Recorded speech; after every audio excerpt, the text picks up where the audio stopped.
Dr. S. Jaishankar, Honorable Minister of External Affairs, Shri Nimish Shah, President of Flame University, members of the Flame governing body, distinguished guests, students, faculty, staff, ladies and gentlemen.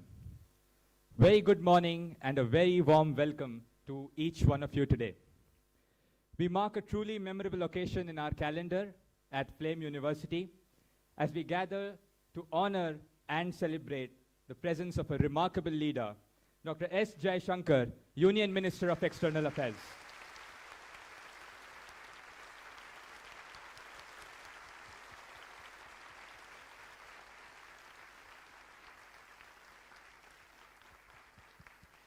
Dr. S. Jaishankar is India's External Affairs Minister since May 30th, 2019. He is a member of the Upper House, Rajya Sabha of India's Parliament from the state of Gujarat. He was Foreign Secretary from 2015 to 2018, Ambassador to United States 2013 to 2015, China 2009 to 2013, Singapore 2007 to 2009, and Czech Republic 2000 to 2004. He has also served in other diplomatic assignments in embassies in Moscow, Colombo, Budapest, and Tokyo, as well as in the Ministry of External Affairs and the President's Secretariat. He was also President, Global Corporate Affairs, Tata Sons Private Limited from May 2018. Dr. S. Jaishankar is a graduate of St. Stephen's College at the University of Delhi. He has a master's in political science and an MPhil and PhD in international relations from Jawaharlal Nehru University, Delhi. He is a recipient of the Padma Shri Award in 2019 and has written a widely acclaimed best-selling book, The India Way, Strategies for an Uncertain World, which was published in 2020. His second book, Why Bharat Matters, was released this year in January. Dr. Jaishankar's work and life exemplify the power of perseverance and vision. His commitment to diplomacy not only strengthens our country's international standing, but also inspires us all to be better citizens and leaders. Let us take this opportunity to learn from his experiences, to absorb the wisdom he shares, and to kindle the flame of curiosity within us. United in our enthusiasm and dedication, let us celebrate not only the distinguished career and achievements, but also the enduring values that Sir holds so dear. Let us have a huge round of applause as we now welcome on stage Dr. S. Jaishankar. Welcome, sir.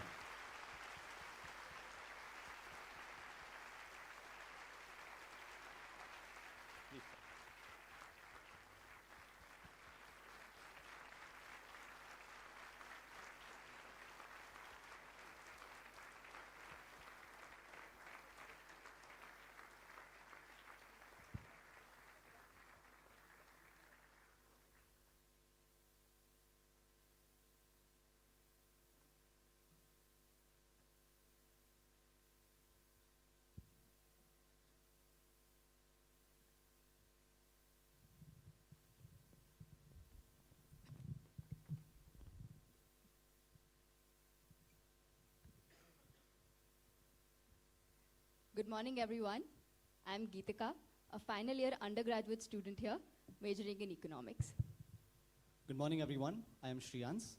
I'm a first year MBA student here at Flame University, and we will be your moderators for today's discussion. We are truly honored to welcome you all to this highly anticipated interactive session with our Honorable Minister of External Affairs, Dr. S. Jaishankar.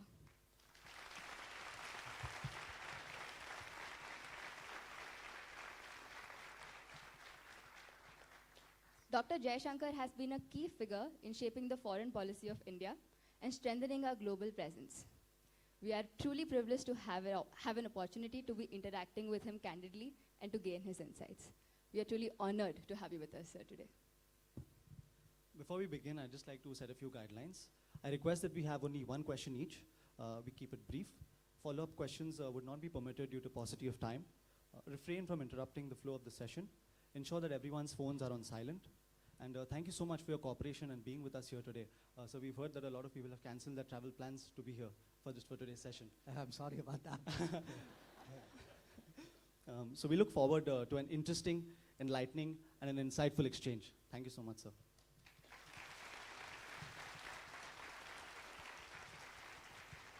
Wow. So I can just feel the excitement in the room, and I can't wait to open the floor for the questions. But before I do that, I must ask you. The past 10 days have been so eventful for India.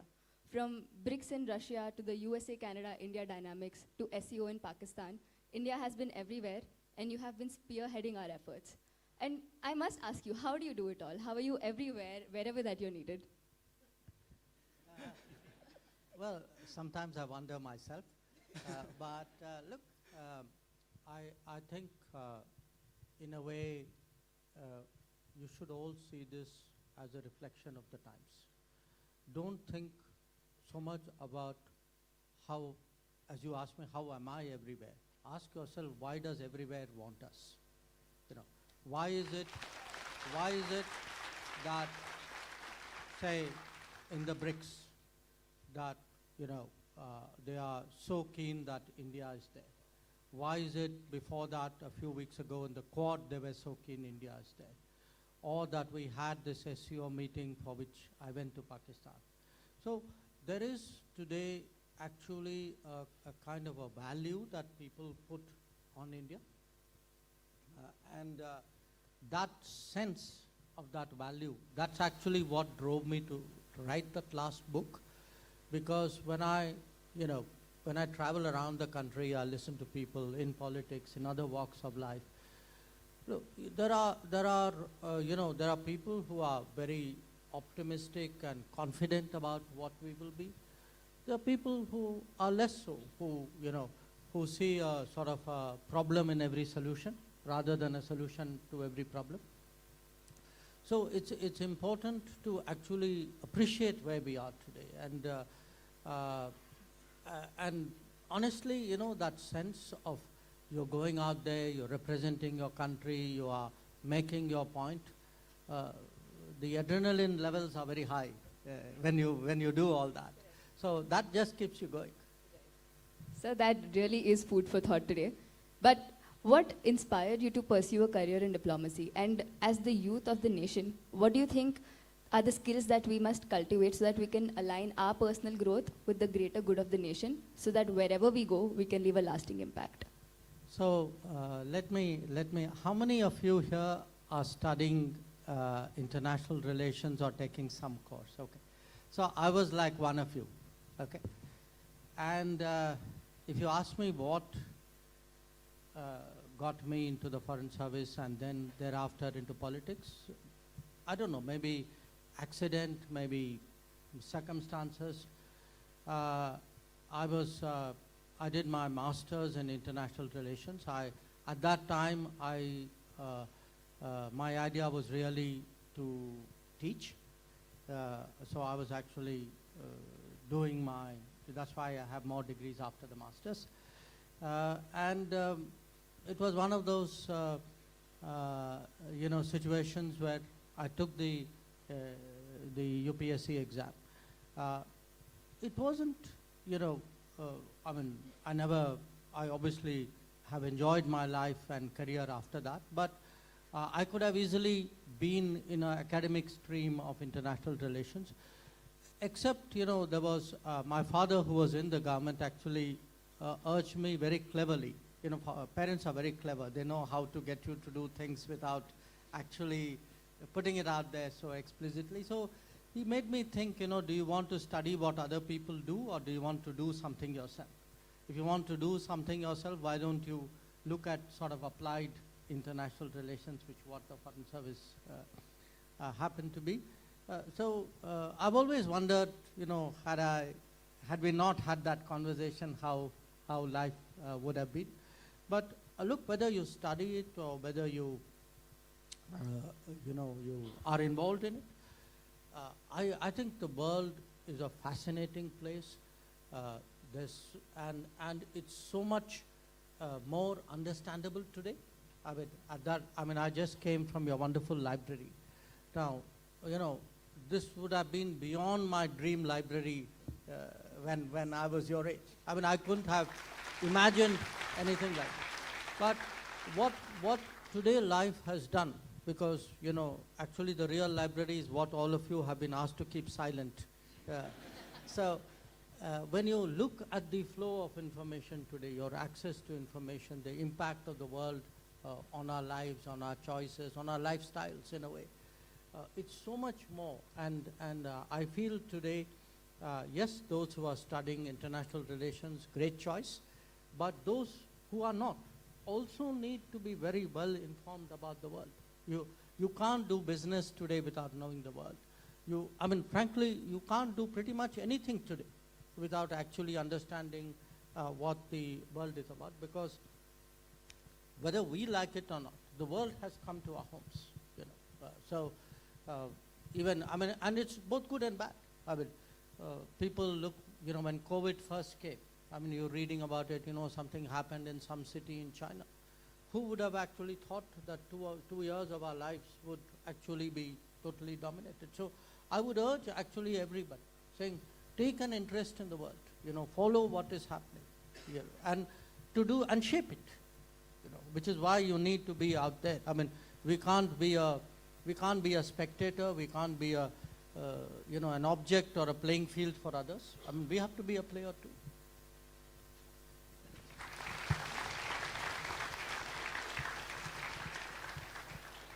Thank you so much, sir, for that response. I believe there's a lot to take away for our students, especially for the ones studying international relations. Sir, I've always admired your journey from being a diplomat to now a minister. So how do you think diplomacy changes when you move from the back room to the front room of decision making? And is there a moment where you felt a weight of the shift during your career? You mean in diplomacy or from diplomacy to politics? From diplomacy to politics. Well, see, that moment was a fractional moment because the Prime Minister called you and made you an offer which you could not refuse. So it, there was, you didn't have, you know, very much to think about there. But it's very different. Look, it's very different because when you are in diplomacy, it has its own culture, its own etiquette, its own rules. You both know your profession, but you also know, okay, this is what I have to do, and there's a framework which, you know, you could say in a way, the political leadership determines. Now, when you actually move from that to being part of politics and being part of the political leadership, now that additional responsibility is yours, you know. So I've actually had, in a way, the good fortune. I mean, I was a secretary for 3 years. I had a great minister, Sushma Swaraj. I mean, we really worked very, very well as a combination. But I think inside me, I always had that feeling, okay, in the parliament, in the public space, she's there. You know, she's going to explain it, she's going to defend it, she's going to rationalize, whatever it is. I assume from her side, there was a reciprocal, okay, you know, I have this guy who's done 40 odd years in this business, he's presumably reasonably good to reach that position. He can be trusted to execute what it is you're trying to do. Now, from that, now you actually get bumped up. I mean, to say, be in Parliament, on the floor, take the responsibility, take those positions, make the case. It's very different. It's a really, in a sense, a jump up. And the other difference is, you know, when you are political, you are actually far more, I'd say, interdisciplinary. You know, I mean, you know, when you are in a particular profession, it's very natural to know that profession, and your world is that profession. But if you are in politics, politics has no limitations. You know, it's a profession. It's a domain without a boundary. So it could be health. It could, you know, you worry how will this impact economics? How will have, let us say, deal with health or food or law and order. So you get a much broader perspective, and even being in politics, dealing with, to me, honest, I've had 2 post-career education experiences, okay? One was to work a year with the Tata Group, which was a paid MBA of the highest quality you could get. They actually paid you, and you actually learnt a huge amount. The other is actually being in politics and being in the cabinet. What you get from the Council of Ministers, from the cabinet, from actually, even an election campaign is a huge educational experience. I mean, every day you pick up something you didn't know that morning. Sir, in your very varied and vibrant spectrum of career, you've had and you've served as so many roles, and the way you approach them is so varied. So, in your experience, what do you think is the most undervalued or the most misunderstood challenge that Indian foreign policy faces? And what are we doing to address them?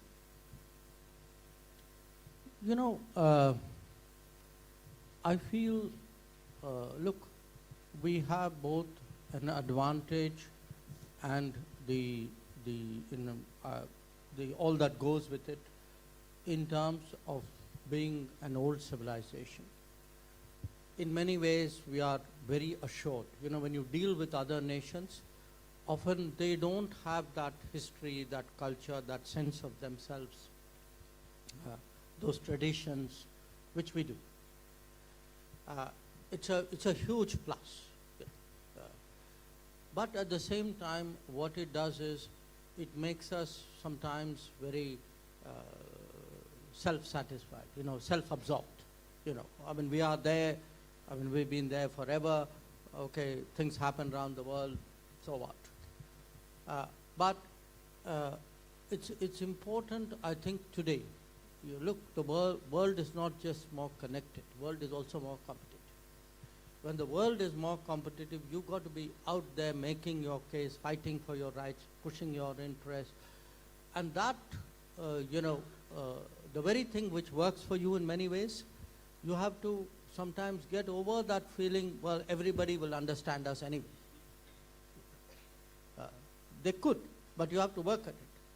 So it's, I think, important to have that very strong competitive sense. And what I say this, and I'm actually not saying it just to please all of you, though I'm sure you will be. Actually, India today, when I look at young people in India today, I think they are far, far more competitive than, every 10 years, every decade, if I say, okay, 2025, where are you? 2015, 25, 1995. You can actually see the society change. You can see people are better informed. There is a sharper sense, not just about their own line of work or their own subject of study, but generally aware. But more than that, they are much. There's a spirit in the country today.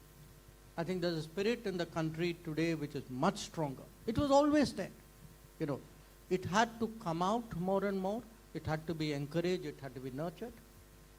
And I think today that sense that, look, there are things we can do. And, just think back in the last few years, there are so many things we take pride in. We take great pride. Okay, Chandrayaan, we went to the moon. Okay. COVID, we produced our own vaccine, we handled it. Ukraine, we brought our people back. Totally different things. But everywhere there is that spirit saying, okay, there's a problem. I don't think, that problem is not going to defeat. That it's something we can do. And I think sharpening that and encouraging that. And it's both there, and it's even fitness, I would say.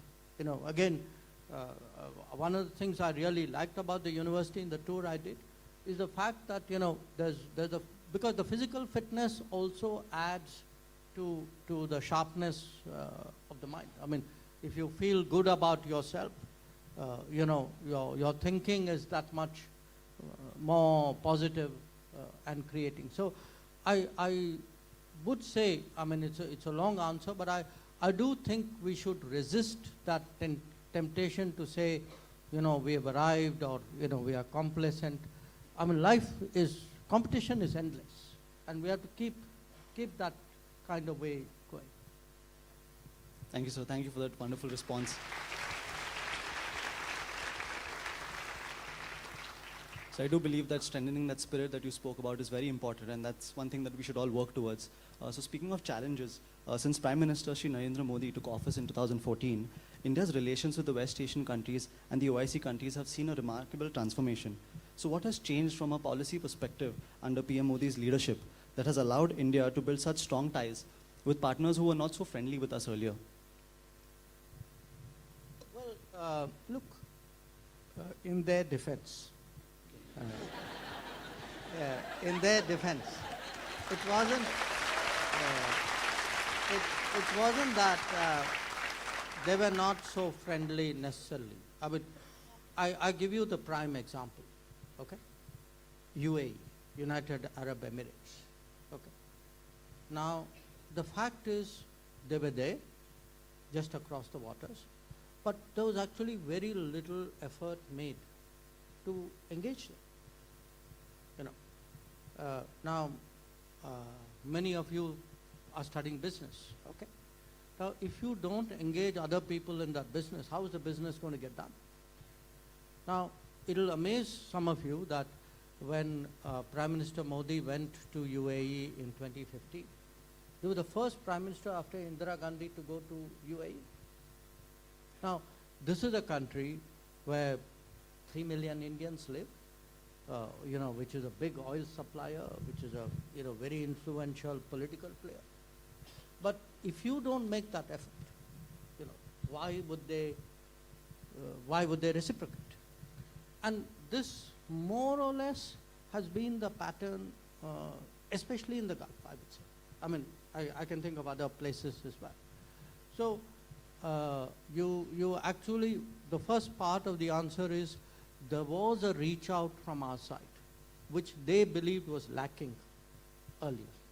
That's one. Secondly, you know, I told you life is competitive. Look, everybody in the world, every country watches every other country. If you're doing well, I mean, it's like students in a classroom. If a set of students or you're doing well, everybody else in the classroom knows that, you know, and their view of you is obviously shaped by that.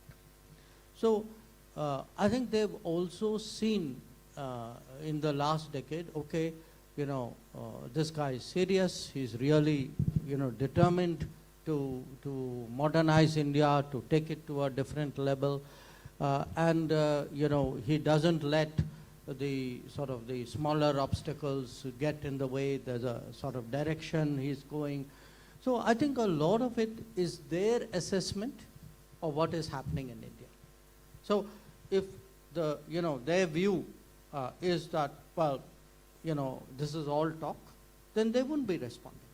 If they believe, no, actually, you know, he's walking the talk, things are happening, you know, the infrastructure is changing, the new capability is coming, the economy is picking up, whatever. I mean, you take the parameters of the judgment.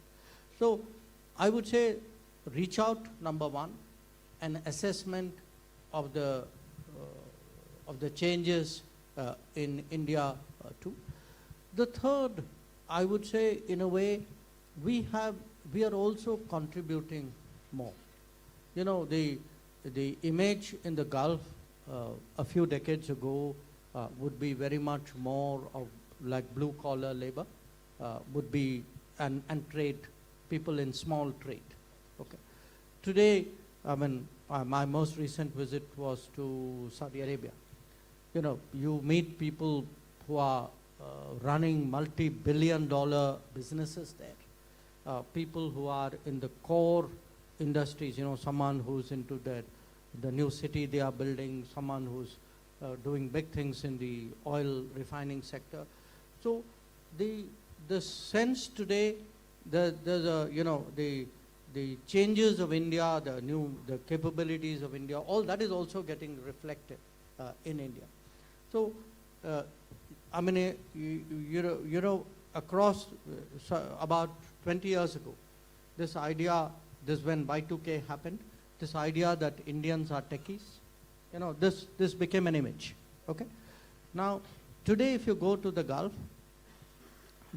it's actually the Indian professional, the Indian engineer, the Indian doctor. For most of the big public projects, you will find somebody either individually or as a company from India. You would have all seen Burj Khalifa, okay, or at least seen pictures of Burj Khalifa. Now, when you actually see, okay, you will see Indian companies have had a contribution of that. So that's also changed the way people look at us. And then there is finally, you know, that sense of confidence today that in difficult times, when, you know, you come under pressure, the feeling is, yes, you know, today India will stand up and speak its mind. That it won't go with the flow, it won't be timid, it won't be silent, it will stand up for its interests. I think it's a mix really of all of this. Thank you so much, sir. Thank you for your response. Shall we open the floor for questions? Let's take the first question, please.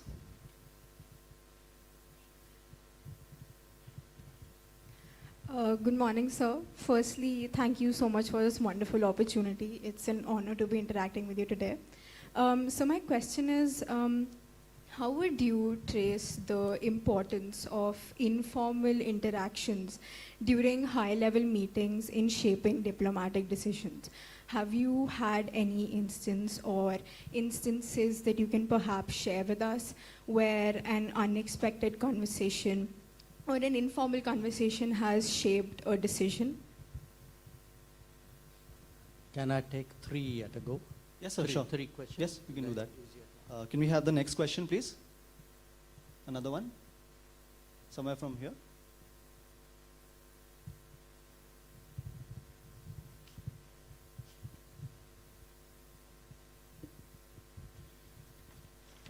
Hello, sir. It's beyond an honor for all of us to be interacting with you.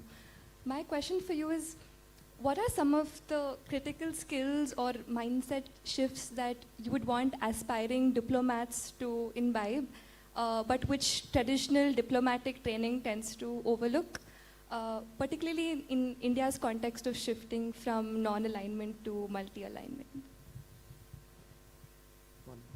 Let's take one more. Can we get someone from here? Your direction is all that way. So after this, Somewhere, we'll you'll get your right chance as well. when she's calling. Yes, we'll move to the right as well. Yeah. Hi, sir. This is a very surreal moment for me to be asking you a question. So I wish to ask you a question about the Maldivian situation and Indo-Maldivian relations.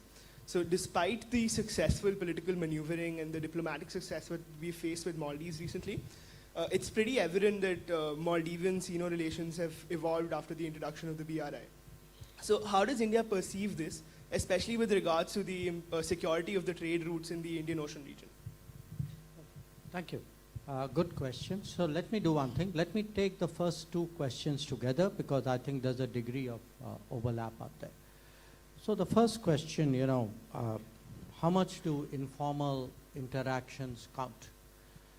I think an enormous amount, you know, an enormous amount because at the end of the day, both diplomacy and politics, and I would even say to some degree business, these are people's activities. You know, you're actually engaging somebody else with an argument or with an interest or with an objective, and the better you read them and the more comfortable you are with them and they are with you, the chances of your success are that much higher. So what we do is, you know, now you don't, again, like in business, you don't go to someone when you actually have that business. You can, but if you're smart, you'd already know them. make that effort and say, okay, one day I could be doing business, or one day how do I prepare my ground, so that your first pitch is not a transactional pitch. It's a comfortable pitch. So what you do really in diplomacy is you all the time you collect friendships, you collect relationships. So when, for us the most exhausting week is 1 week in September, when everybody converges in New York for the UN General Assembly. We just did one this September. You do like, 15, 20 meetings in a day. You get up in the morning and you're on the go till late at night, because you are trying to max the fact that everybody is in the same place, you're getting value for time. But the most important thing is, if you and I are sitting together, we're chatting, and when you do it, when you have these relationships, you also by now have some sense, this person's interested in sports, so okay, so what movie did you watch, what did you read, how's the family. So you do a lot of that, because it's the relationship building which ultimately is applied to a particular situation or a particular problem. So, even in education, these interpersonal skills, this ability to work with, your fellow students, to play sports, to do projects together, to even live together. All these are parts of how do you do that. And when you do that, and by the way, modern technology makes it so much easier. I very often, now that, most foreign ministers are on WhatsApp or Signal or whatever channel they prefer. So, if I do it, and I also get message. There are people, if you've done well in a sport, or, I know there's a group of us, for example, who discuss cricket, okay? So, good or bad, you'd get a message. that last match with New Zealand wasn't so great, okay? So I got a few messages out there. So people make, this is today, it's so much more easier to be connected. And when you do that, it can be birthdays, it can be anniversaries, it just can be fun moments, Something you are doing, you send somebody saying, you're looking awful, you need to take a break. They appreciate it. And then it's so much easier to actually talk about the things you need to talk. And so a lot of the reason why you actually see foreign ministers or even prime ministers, move around. And there's a second aspect to it. See, once you also, all of us develop a reputation. You develop a reputation as a country, you develop a reputation as an individual. And you develop a reputation only if you know each other. So there are many situations where, they know if say, Prime Minister Modi says that is so, he means it. He will deliver on it. His word is his bond. So that kind of personal interaction, and that's the reason why, in fact, I would say 80% of diplomacy is actually informal. You are delivering the last script for a formality or a messaging reason out there in public. The real work is mostly done backstage. And so that then comes to the critical skills. A lot of it is what I said, it's an interpersonal skill. But there is one skill which is very important to cultivate, which is the ability to put yourself in the shoes of the other person. If you can figure out anybody you are dealing with, you are talking to, try to think like them. Try to figure out why are they saying what they are saying, what could be their objective. It's also a great skill. And that, to some extent, within our own society is one level of skill. But if you're dealing with the world, you have to have that cultural ability, because different cultures do think differently. Somebody in China or Japan or Russia or America doesn't, their algorithms up there are very different from ours. Okay. So how do you actually rapidly transpose your thought process onto theirs? So, it's a look again, I see a lot of lessons out of sports, I mean, if you think something which looks as simple as cricket, which is not so simple really, there you have a batsman trying to anticipate the bowler, watching the hand, who's trying to mask the hand, and then the batsman is adjusting, to which the bowler is adjusting, at how many levels in that microsecond is that being played out. So I would say, the reason why it's important to develop, the ability to communicate, because communication is both a absorption and a radiation at the same time. You have to know what to say. You say it the right way, to the right person, with the right nuance. So it's a mix, but I would say in terms of critical skills, definitely interpersonal skills, but intercultural skills. I think intercultural skills are very important. At my age, I would say intergenerational skills also, but that's a different matter. Your Maldivian question. Look, we have a set of neighbors, okay, with whom there's a history, there's obviously geography, there's a lot of shared culture, sociology, etc. Now, the neighbors also will naturally try to see what is it they can get most out of India. Just like we would try and see what we can get most out of our neighbors, okay. This doesn't mean relations are necessarily good or bad. I mean, this is what international relations, world politics is about. Now, what has happened in recent years is that for many neighbors, they have also tried to use the relationship with China to their advantage. So, whether we like it or not, I mean, China is today the second largest economy in the world, but that's okay. We will also be, if you look at our trends, we are going to be up there too. I have no doubt in my mind. We today are competing with China, and we can compete with China. And again, I mean, don't get me wrong, not just with China. I mean, I think in the world we have to compete with all the other major players as well. Somewhere our interests would converge, somewhere it would not.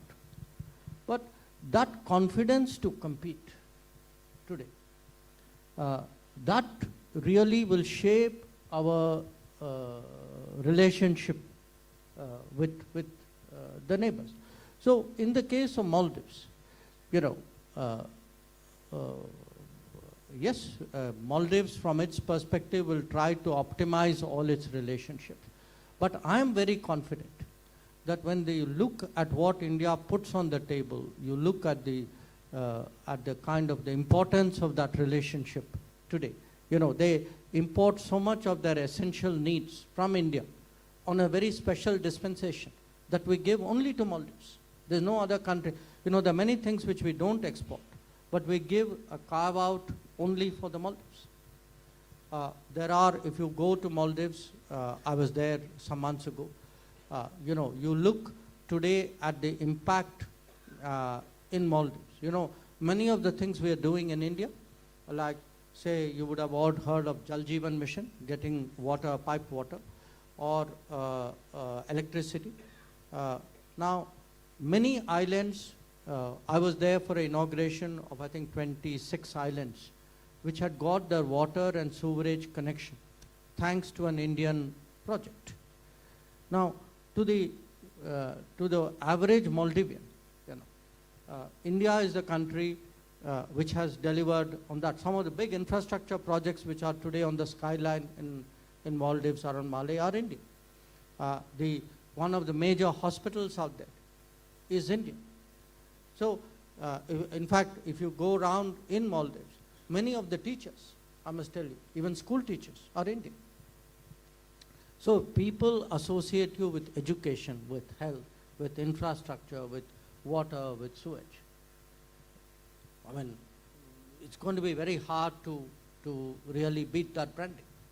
So yes, there could be competitive offers, but I don't think we should be, sort of timid or hesitant or underconfident. I think today this country has the ability to compete. We have shown that. And you spoke about Maldives. You should look at Sri Lanka. That in Sri Lanka today, every Sri Lankan knows, even people who historically were critical of India, today they will come and tell you that, look, we know one thing, that when the entire world threw up its hands and, they were literally running out of food, they were running out of electricity because it was fired up by oil. They were in such dire straits. Everybody knows that who came forward.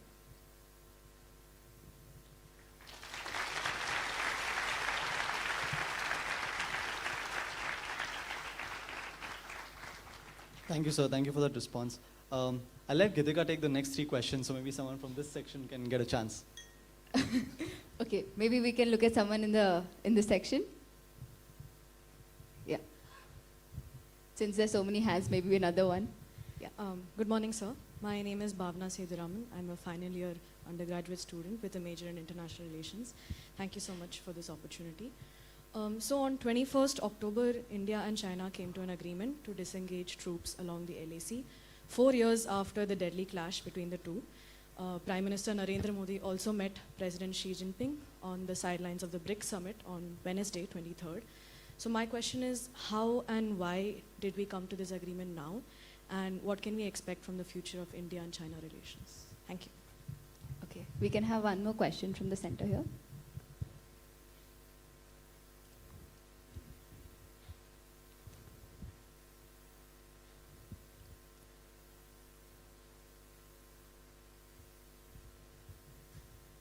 Hello sir, my name is Devansh and it's an absolute honor to meet you. So my question is, how can the youth of India contribute to promote the values of Vasudhaiva Kutumbakam, drawing lessons from Mahabharata in this polarized world? And what role can students play in fostering global harmony through education, dialogue and cross-cultural experiences? Okay, and we can have one more from the here.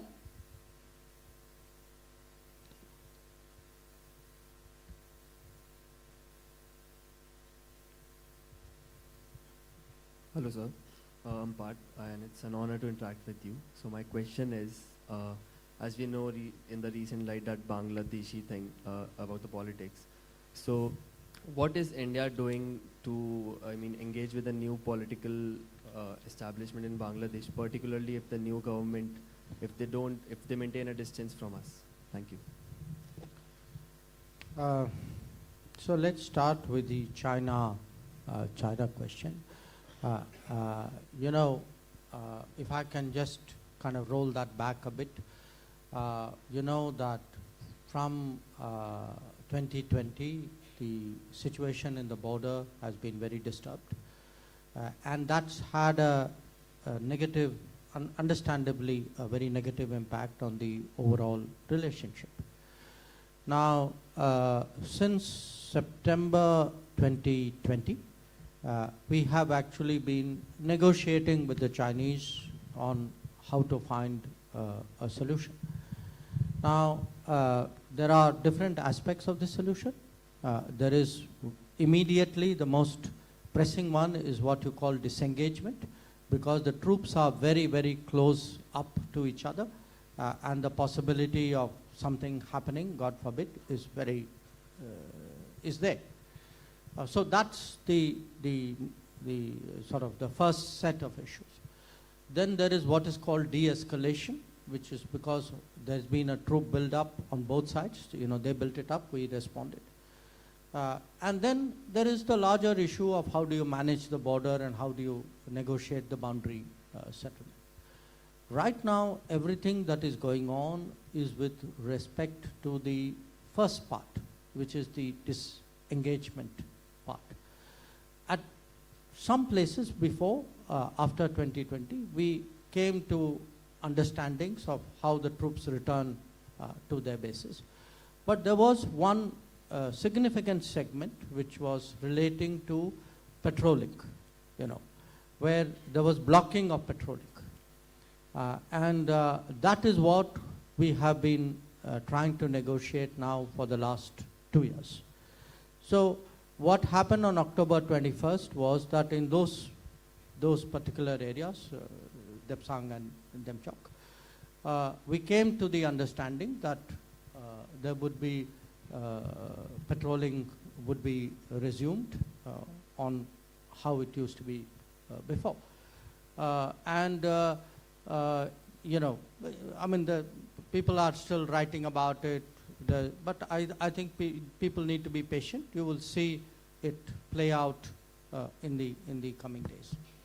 Now, this was important because it was then an affirmation that, okay, if we can actually do the disengagement, then it's possible for the leadership level to meet, which is what happened in Kazan during the BRICS. Where do we go? I think it's still a little bit early. We have to wait for things to obviously settle themselves. Because after 4 years of a very disturbed border, where peace and tranquility has really been shattered, it will take naturally time to sort of rebuild, a degree of trust and sort of a willingness to work with each other. That's I think natural. So it's important. Look, if today we have reached where we have, there are two reasons for it. One, a very determined effort on our part to stand our ground and make our point. And this would only happen because the military was there in very, very, unimaginable conditions to defend the country. And the military did its part and diplomacy did its part. And the second is because actually in the last decade we have also improved our infrastructure. Because part of our problem is that we in the earlier years we have really neglected the border infrastructure. So when you put in more resources, because today we put in, I would say, almost 5 times annually the resources, maybe more than there used to be a decade ago. And that's showing results, and that enables the military actually to be effectively deployed. I think the combination of all of this has led to where it is. I would say, in all honesty, I would be patient. I would wait to see how this goes on. But when Prime Minister and President Xi met, at that time it was decided, okay, the foreign ministers will meet and the national security advisors will meet and see how this is to be taken forward. On the second question, Vasudhaiva Kutumbakam, look, you specifically asked with regard to Mahabharata. My whole idea that the world, you need to be world aware, that the world is coming, so it's better you understand it fully. And we shouldn't do it out of compulsion. We actually have things to contribute. We can make literally the world a better place, culturally, lifestyle-wise, security-wise, economically. So we have things to contribute, and I say today that, when I travel around the world, many countries have turned their back on the world. That if you go to, especially to a lot of Western countries, you have political debates there, which are very hostile in a way to the world. They see the world as somehow threatening.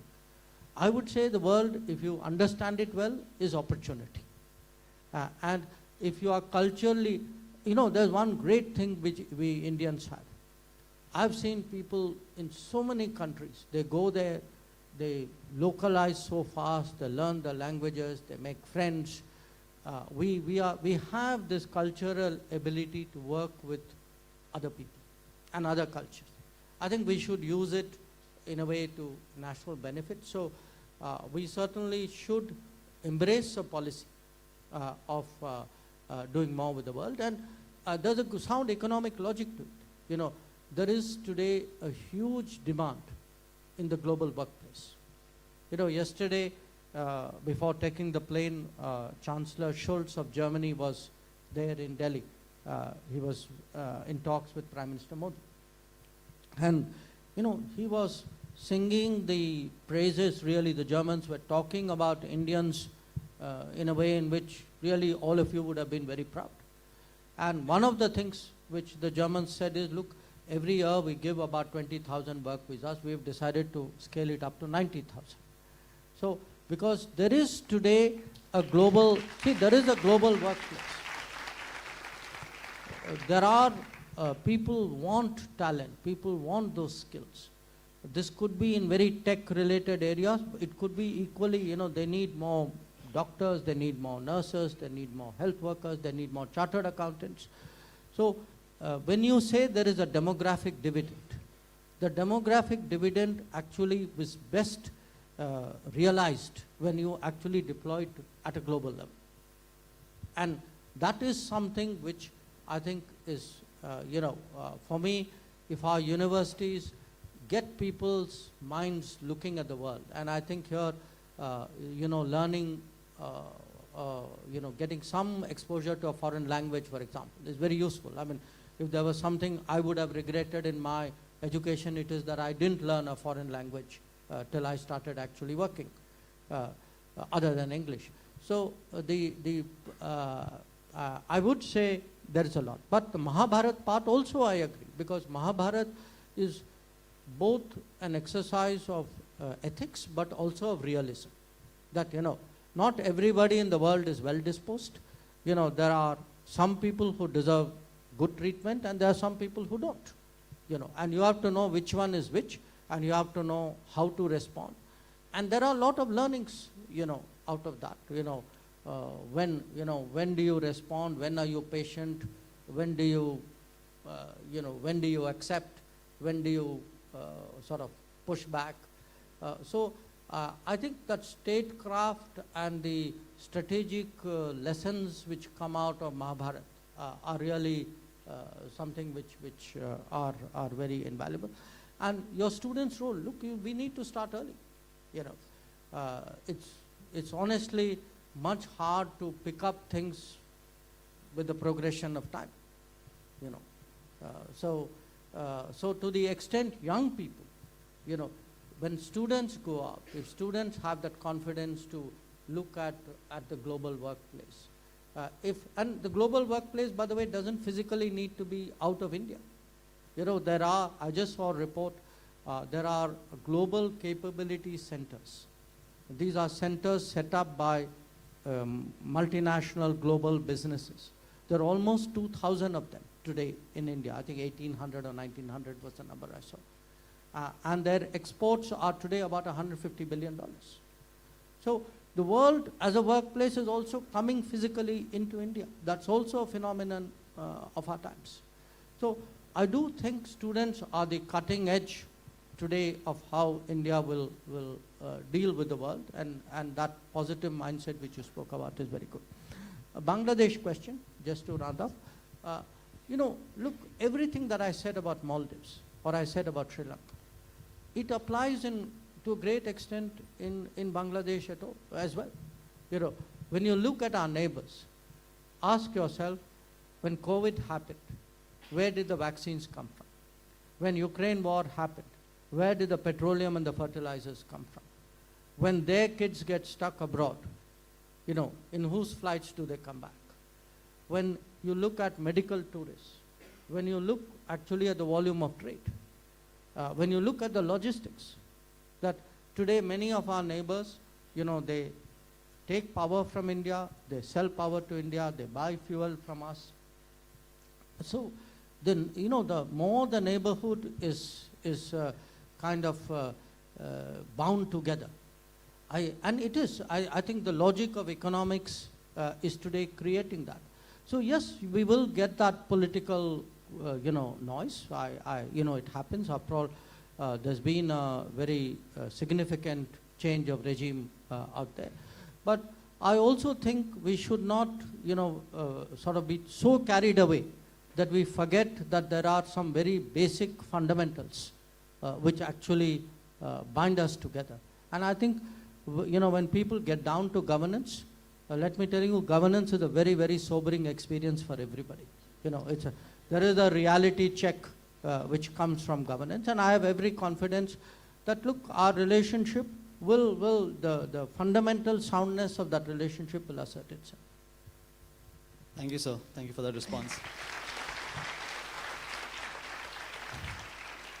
So very wonderful answers on China, on Mahabharata, and on Bangladesh as well. I'd also like to tell you that at Flame, our educational philosophy encourages our students, in fact, to be global citizens with a global outlook, while at the same time being rooted in the Indian tradition. And congratulations on the positive developments we've had with China.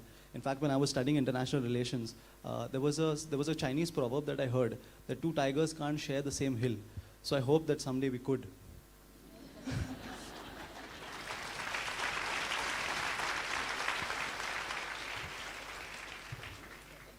So I'd like to take 3 more questions. So I'm going to take one from each side. So let's take the next one from the right side here. Can we give it to her? The one there? Yes. Thank you. Good morning, sir. So my question pertains to India and Canada. So recently, both India and Canada removed their diplomats from their respective countries. So in your opinion, how can this affect the current as well as aspiring students of India who want to pursue a higher education in Canada?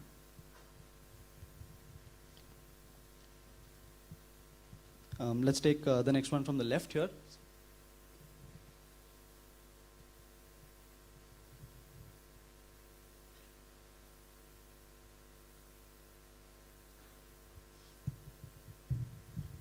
Hello, sir. So for people like us who are passionate about foreign service or want to become like you in the future, what is one advice would you give us to stay motivated, especially when the process may seem more challenging?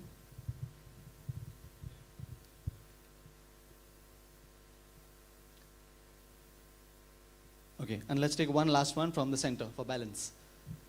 Come. Someone from here?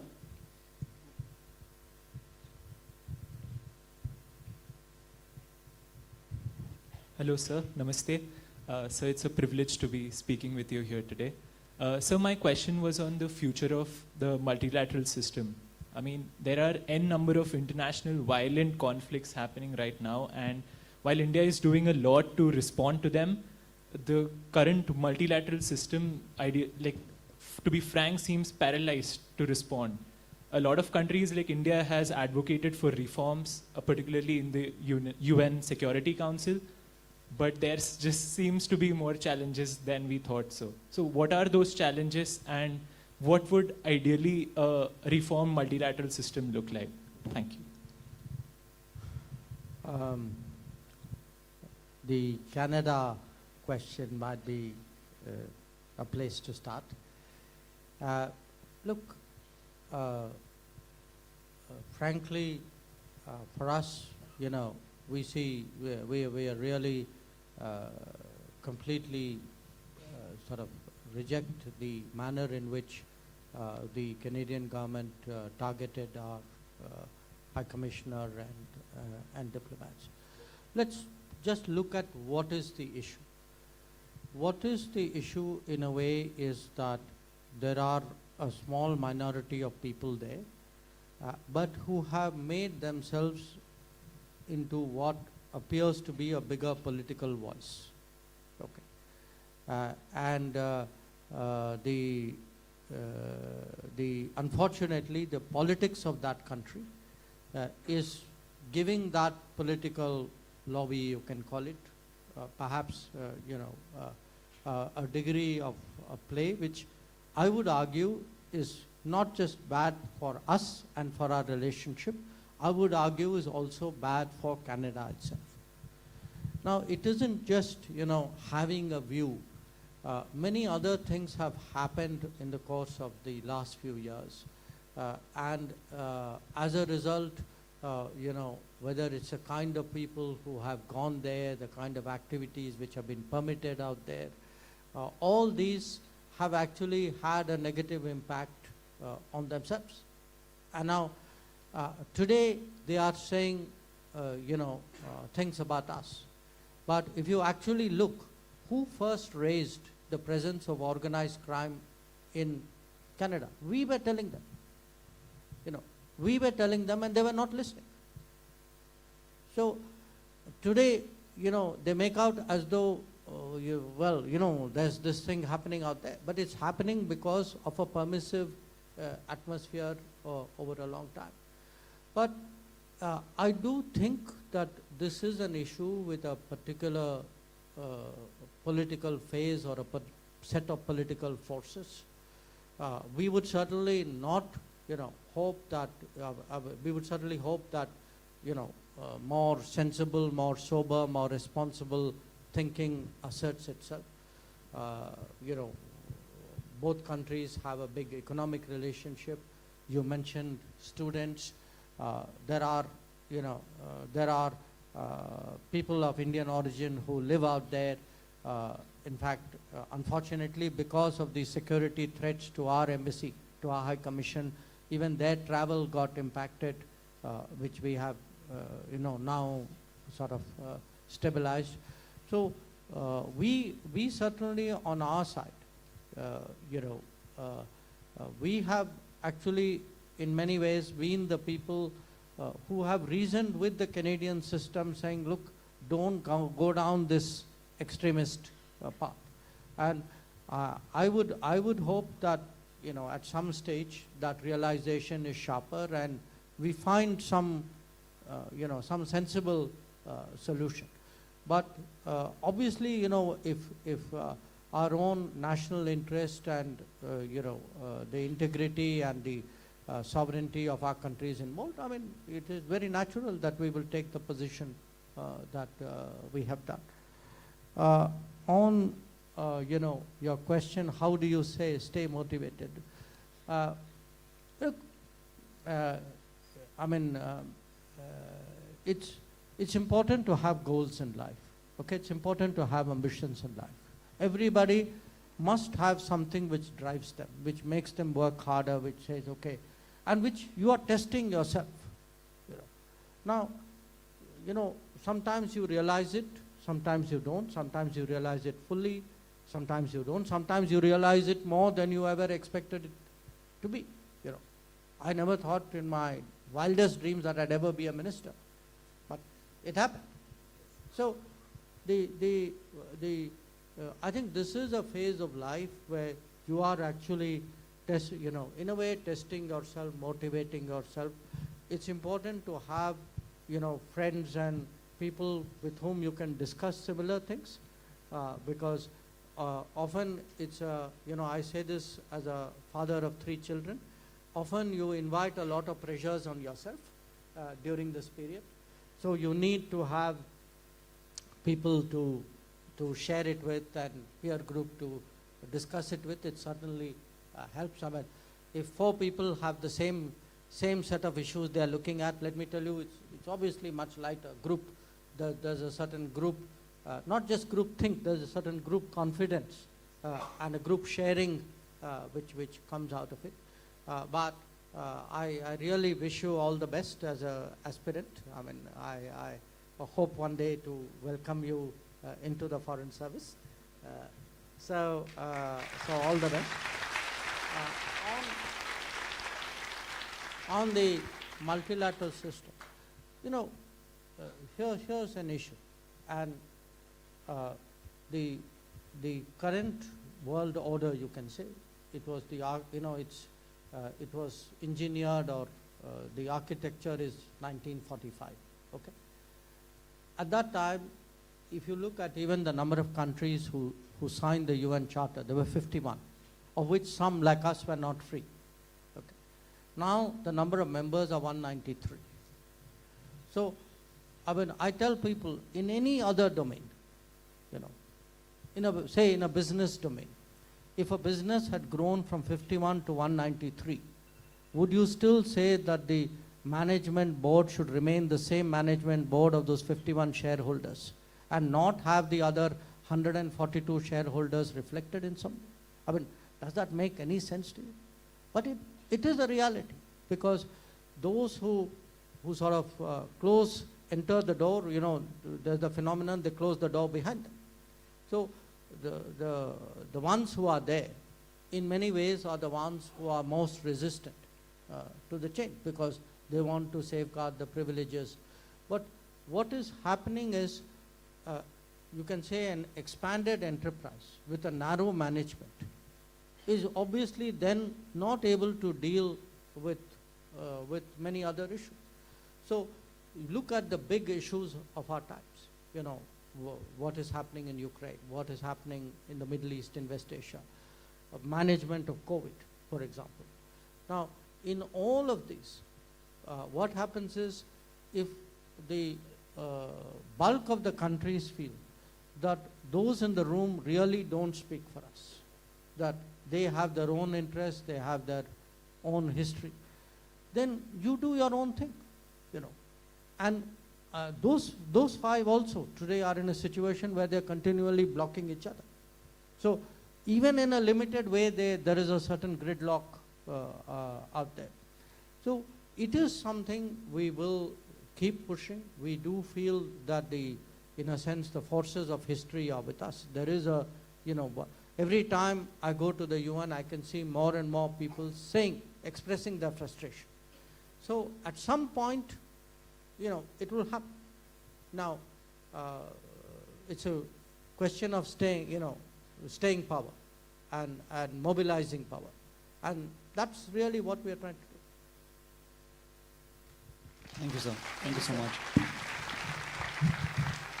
I'll let Gitika take the Sir, next actually, it is really fascinating to see how India is approaching these global situations, because even here at Flame University, we are encouraged to approach these complex situations not in silos, but to actually understand how they actually interact and demonstrate themselves in reality. So I think it's very reassuring and rather encouraging for us to keep at it, because we can see the same principles are being applied even in leadership.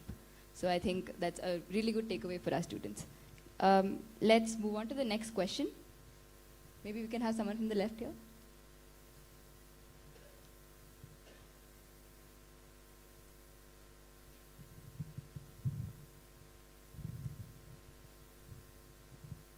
Good afternoon, sir. It's an honor to be interacting with you today. My question is, do all countries currently see India as the voice of the global south? And if so, then how can we see India advocating for these countries further? Okay, we can have a question from the right.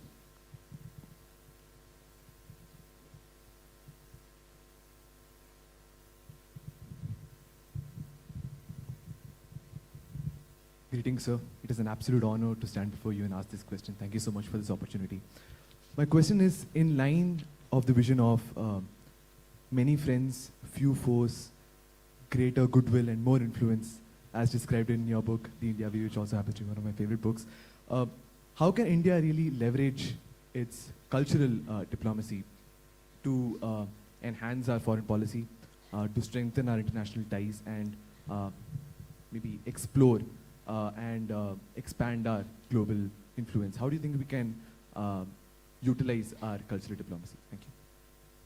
And we can have one from the center. Hello, sir. I'm grateful for this opportunity. My question is in a slightly different light from the others. So for we live in a globally connected world, and for those of us who maybe do not have a background in, let's say, international relations, we also play a role in shaping the image of the country through social media platforms, content creation platforms, and all of these technologically enabled sources. So how can we act as responsible citizens, and what's the most crucial thing that we should be keeping in mind when we're involved in these sorts of platforms? So the first question on the voice of the global south. I think, what do we actually mean by the global south? We largely mean countries who were colonized, who got their independence, or who are still developing, who would be largely a low-income country, okay? And because we sometimes get into this debate, people ask us, not always in a well-meaning way, okay, define global south. So there's those who are from the global south know they are from the global south because of all these experiences and criteria. Now, do we speak for most of them or all of them? I won't say, you know, I'd be fair. I would say they have a high degree of trust and expectation in India, and with a reason. You know, I can give you 3 examples.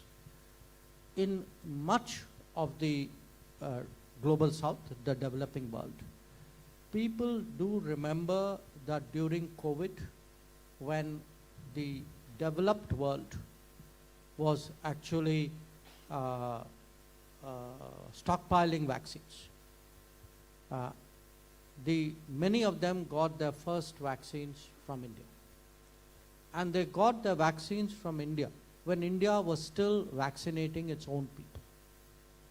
You know, I cannot overstate to you the emotional impact of this on the world. You know, in my travels, even now people bring it up, but particularly I would say the first year after COVID, you know, I've had people with whom there's even a linguistic barrier. They spoke a language which I didn't, but they've tried to come up to me and sort of tried to signal in some way that, you know, sort of thank you for what you did. There are people who've been much more expressive about it. In fact, if you see, there are many world leaders, you will see them on YouTube, who really, you know, and many of them actually become emotional talking about it. And that sense at that time, that look, the developed world turned its back on us, and were it not for you. Because for a lot of these were very small countries. You know, these were countries where 100,000 doses made the difference between life and death and survival of that particular society. So that was one example. A second example was actually Ukraine, you know, where the widespread sentiment in the global south was, okay, you stood up and said what was to be said. We would have loved to say it. Unfortunately, you know, opposition didn't allow us. But believe me, actually, you know, we share those sentiments. A third example would be during our G20. You know, for many, many years in G20, the African Union wanted a seat. So every G20, and I've attended almost without break the last 11 of them, every G20 would begin like this. The first day of the G20, everybody tell the African Union, don't worry, during this meeting we'll take care of you. At the end of the meeting, when nothing happened, they'll say, you know, sorry, this time we couldn't do, next time we will look at it. So they kept kicking it down the road, down the road. Now, the fact that we actually took up this cause and in many ways pushed it in a way in which the, you know, everybody had to accept. So for a lot of the, especially the African countries, they do think that, you know, India has a sort of India has a conscience, India has a standing, India has a confidence today to put that across, take this up in a very public way, and you know, at the end of the day, you know, for them it's like you are such a large country with all those attributes, that is what, you know, in their minds the voice of the global south is all about. It leads actually to the cultural diplomacy question, because it isn't just, you know, our size, our population, or our you know, economic strength. Those are very critical attributes. But somewhere there is also that civilizational sense of India, a feeling that, look, Indians, India takes a long view. You know, India is not like plays a purely tactical game. That when when Indians take positions, it's thought through. It could be, today, it could be when we are trying to urge a kind of a dialogue or diplomacy when it comes to the Ukraine war. Or it could be when we, advocate something like millets or, yoga. And I think the cultural part of it is very much a very intrinsic facet of that civilizational image of India. Look around the world. There are, in modern days terms, there are not many nations which can say, I'm actually an old civilization which is a modern state. There are very, very few. And therefore it's important for us. Quite apart from the fact that many of our cultural practices, frankly, have benefited the world. When I look in the last 10 years, how much yoga has actually spread in the world, it's amazing. I remember the pre-2015 period, where it would be a relatively marginal activity in a few countries. So it has actually become globally mainstreamed in a way. And people slowly understand that, this is not just something purely physical. So that aspect of it is also getting through. And the last question, look, again, it's not my intention to say people who study international relations alone should look at the world. I actually have a pitch that I think everybody should look at the world. Today, a business person, a technology person, a famous person, accomplished person in arts, let us say, all of them together actually build our, international image. As I said, one of the best things which happened, when you look at India-US, for example, one of the reasons why the relationship took up was because this image of this, the Indian techie, these are hard-working people, you can trust them, they are family-centric, they're responsible, contributing citizens. This is the kind of image today that we have. So even in countries where there are very, very fierce immigration debates going on, people actually like Indians. So I would argue that today, yes, people who obviously make IR a speciality have a particular attachment or expertise. But I would argue that in every profession, whatever you do, it's important to know the world. That if you look at the good periods of Indian history, our best periods were those when we actually forayed out and we understood the world. Some of our worst mistakes in history was when we didn't understand what was happening in the world and we kind of allowed vulnerabilities and situations to arise. Thank you, sir. Thank you for that response.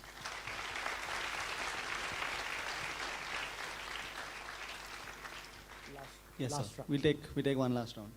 Okay, one last question, please. One last round? Yeah. Okay, sure. Let's take 2 more. Okay. Can we have a question from here? Someone there, in the corner there? Yeah?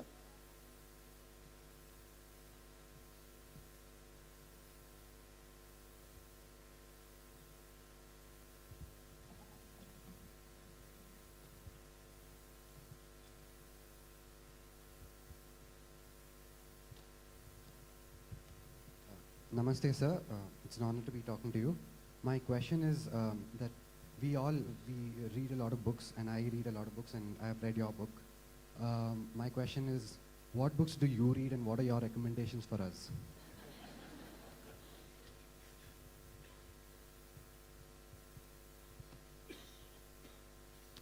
Okay, let's take one from the left here.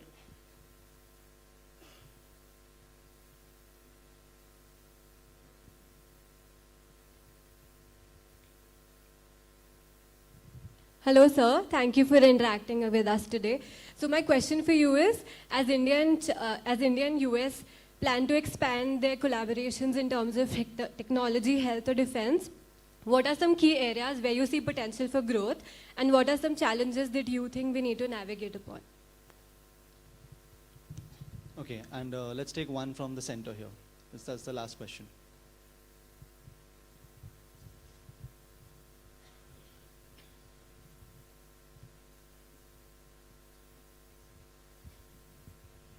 Hello, sir. It's really an honor to be speaking to you. It feels like a dream. So I have a very light question as compared to the others. What is one question that everyone asks you wherever you go?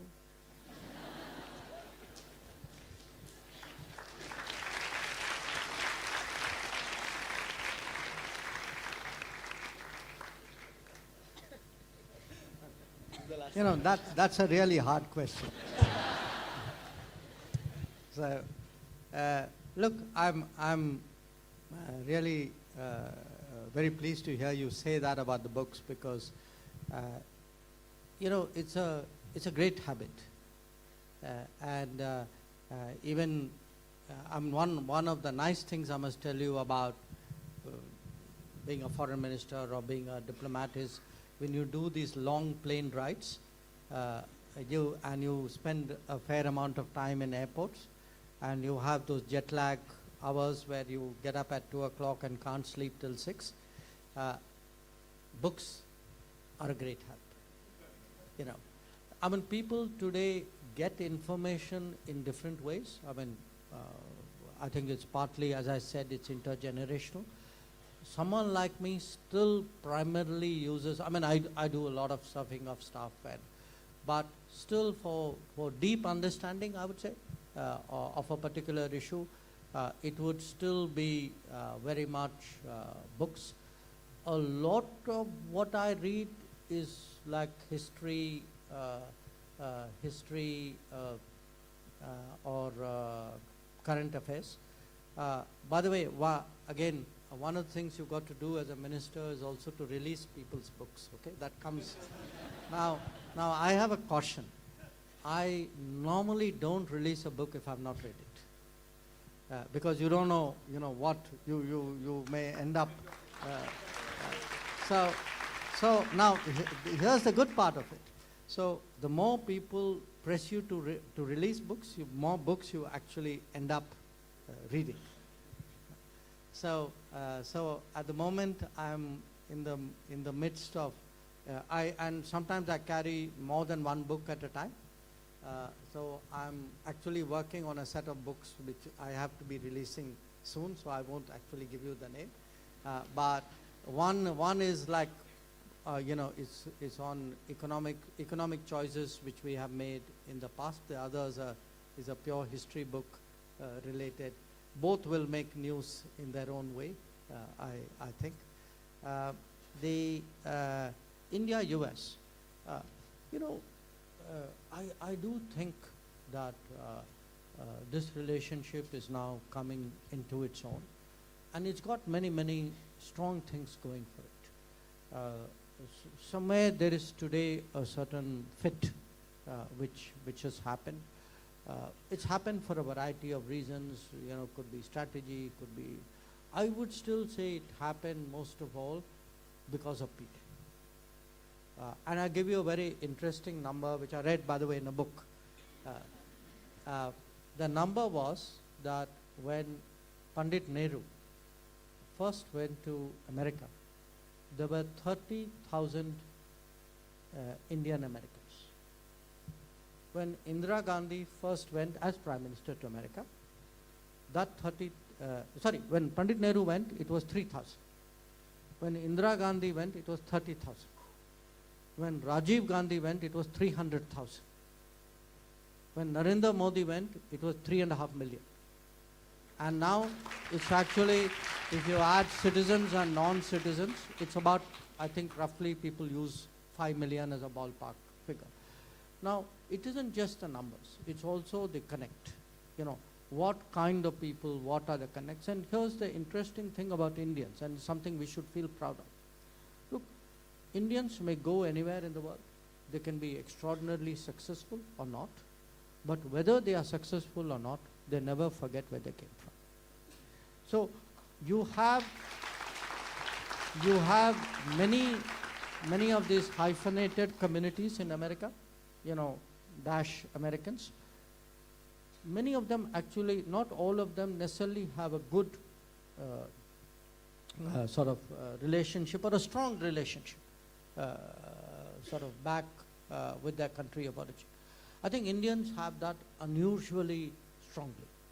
And so to my mind, this People's Connect which has happened, it has a great ability to shape this relationship. But if you look at other things, I think politically, strategically, even technology, we are moving into an age of AI, of electric mobility, of drones, of chips, of space, which all needs a certain set of talents and skills. And I would argue that globally there is a deficit of that. And if there is something which India can bring to the table. I heard Prime Minister actually say something very interesting yesterday. He was telling Chancellor Scholz, he said, the last century, countries grew by their control over natural resources. In this century, countries will grow by the quality of their human resources.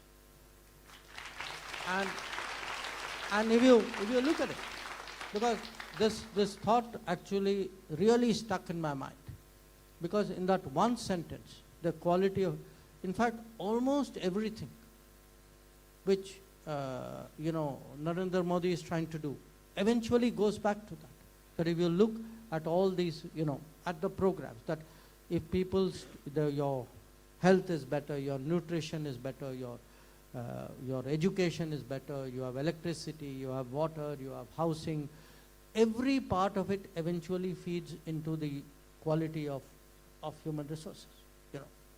So I would say that in a more technology-centric era which is coming, a more globalized era which is coming, one where the strategic alignments with the US would become stronger. I actually feel this is one relationship. It will not happen automatically. It will not be free of irritants and problems. It's natural. But it's one where I see very strong growth possibilities. So then we finally come to the question of questions. I don't know. It's hard really to think of a single question which people ask. It's also changed, My first few years as foreign minister, a lot of people would ask me saying, like, how did it happen? What does it feel like? How do you adjust to it? There were even people who asked me saying, why did you leave that high-paying job you had? So there's a little bit of it. I think it depends. TV interviewers get a lot into these trick questions. That's the one which I am a bit careful about. Thank you, sir. Given that we're on the time constraint, we won't be taking any more questions. But thank you for conversing with us so candidly and bringing to light where we stand as India, where we as the youth of India stand today, and what is the way forward for us. So thank you from the bottom of our hearts for having this conversation with us.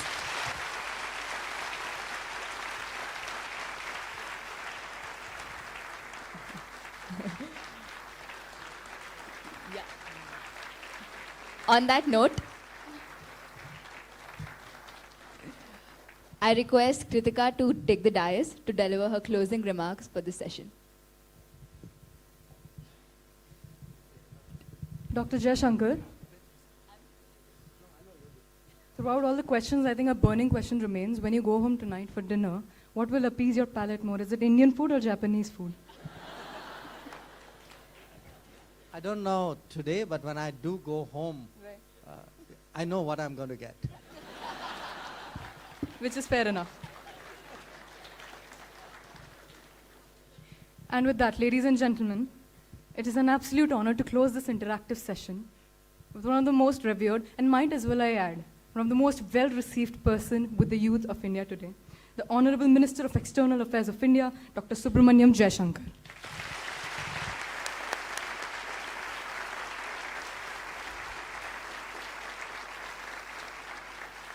Sir, to you I extend my heartfelt gratitude for the time that you've taken to be with us here today. It has given us a plethora of insights.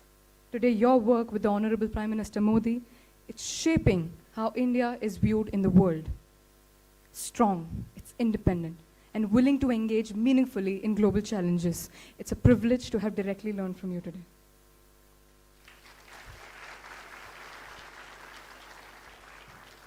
Particular moments stood splendidly. The question isn't to ask how we are everywhere, but to ask why do they want us everywhere. It is exciting. It is exciting for it reflects boldly the philosophies you hold and how new India sounds today. It is once in a lifetime opportunity to be seated across Dr. Jaishankar, and when I say this, everyone, it is with a reason. It is for we were able to draw from your perspectives, to see them, and to engage with them. Now, as students, many of us dream of doing something impactful, of creating careers that are not only successful but have certain meanings. Watching your work, sir, we can't help but feel inspired for the very simple fact that your journey and your decisions, they show us what it is like to create change while staying true to our core values. Your leadership and ideologies, they're not mere extensions of the practices in the current diaspora of Indian diplomacy anymore, but they're becoming very real lessons that can cultivate a resilient youth. I'll provide with a simple example. Today, India has managed to walk straight on a very tight rope to maintain an independent stance, to pursue its national interests, and perhaps in one of the most polarizing times in the 21st century. The way you have asserted courage and efficacy to state India today now be a force that need not fall on either sides of the argument, but to create its own is commendable. It's commendable.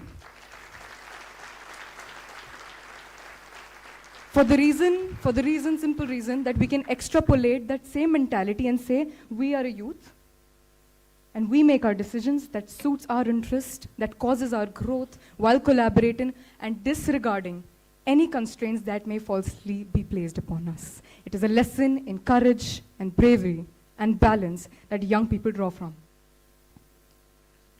Now, I must tell you, sir, another fantastic reason it's so exciting to have you here is of the fact that we've had a very celebratory week. It was only last week that we received our A++ accreditation from the NAC. Right. We were elated, we were overjoyed, and I think that elation sort of extends outwards as we welcome you on campus today. It's a landmark moment for the identity, the academic identity at Flame University today.